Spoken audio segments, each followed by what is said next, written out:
അനു, ഇപ്പോൾ ശിശുക്ഷേമ സമിതി നിലപാട് വ്യക്തമാക്കുകയാണ്. ചെറിയ തെറ്റ് പോലും വെച്ച് പൊറുപ്പിക്കില്ല. പക്ഷേ അശ്രദ്ധയുണ്ടായോ, ഈ ആയമാർക്ക് പരിശീലനം ഉൾപ്പെടെ നൽകുന്നുണ്ടെങ്കിൽ പോലും അവരുടെ ഭാഗത്തു നിന്ന് ഉണ്ടാവാൻ പാടില്ലാത്തൊരു കാര്യം ഉണ്ടായി എന്നൊരു കുറ്റസമ്മതം കൂടി നടത്തുന്നുണ്ട്. അപ്പോൾ അടുത്ത ഘട്ടം ഇത് എങ്ങനെയായിരിക്കും ഈ കേസ് മുന്നോട്ട് പോവുക എന്ന് സംബന്ധിച്ച് ശിശുക്ഷേമ സമിതി ജനറൽ സെക്രട്ടറി കൃത്യമായൊന്നും പറയുന്നില്ല. പോലീസ് അറസ്റ്റ് ചെയ്തിട്ടുണ്ടല്ലോ, തുടർ നടപടികൾ അതനുസരിച്ച് ഉണ്ടാകുമെന്ന് പറയുന്നു. എന്താണ് കൂടുതൽ വിശദാംശങ്ങൾ?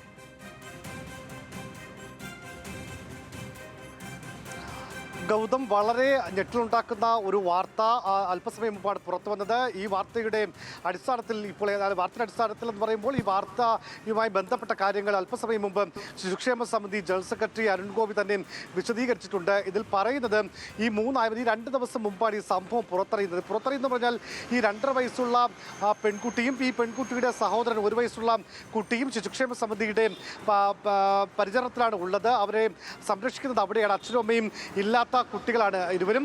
അതുകൊണ്ട് ഇന്ന് കഴിഞ്ഞ 2 ദിവസം മുമ്പ് ഈ കുട്ടിയെ രാവിലെ കുളിപ്പിക്കുന്നതിനിടെയാണ് വെള്ളം ദേഹത്തൊഴിച്ചപ്പോൾ ഈ കുട്ടിക്ക് കരഞ്ഞു. അപ്പോൾ കരയുന്നത് എന്താണെന്ന് അന്വേഷിച്ചപ്പോഴാണ് ഈ കുട്ടിയുടെ ജനനേന്ദ്രിയ ഭാഗത്ത് ചെറിയ മുറിവുകൾ കണ്ടത്. ഇത് ഉടൻ തന്നെ അവിടെ ഉണ്ടായിരുന്ന ആയമാർ അത് ശിക്ഷേമ സമിതി ജനറൽ സെക്രട്ടറിയെയും മറ്റുള്ളവരെയും അറിയിച്ചു.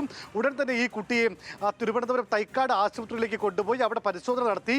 അതിനുശേഷം അരുൺ ഗോപി തിരുവനന്തപുരം മ്യൂസിയം SHOയ്ക്ക് ഈ കേസുമായി ബന്ധപ്പെട്ട പരാതി നൽകി. ഇക്കാര്യത്തിൽ കുറ്റക്കാരെതിരെ ശിക്ഷിക്കണം, നടപടിയെടുക്കണമെന്ന് ആവശ്യപ്പെട്ട് പരാതി നൽകി.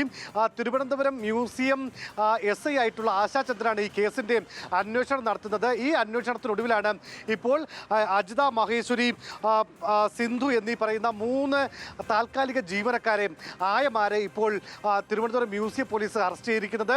അവരുടെ മറ്റ് വിവരങ്ങൾ അവർ നേരത്തെ ചോദിച്ച പോലെ അവരുടെ മൊഴി അടക്കമുള്ള കാര്യങ്ങൾ, വിശദാംശങ്ങൾ നമുക്ക് ലഭ്യമായിട്ടില്ല. അത് വരുന്ന മണിക്കൂറുകൾ നമുക്ക് ലഭ്യമാക്കാൻ സാധിക്കും. ഏതായിരുന്നാലും വളരെ ഗുരുതരമായ ഒരു കുറ്റമാണ് ഇപ്പോൾ ഇവർ ചെയ്തിരിക്കുന്നത്. ആരാണ് ഇങ്ങനെ കുട്ടിയെ അതിക്രമിച്ചത്, അത് ഒളിച്ചു വെച്ചത് ആരാണ്, അല്ലെങ്കിൽ അങ്ങനെ ഉണ്ടാകേണ്ട സാഹചര്യം എന്താണ് എന്ന് അടക്കമുള്ള കാര്യങ്ങൾ പരിശോധിക്കപ്പെടേണ്ടതുണ്ട്.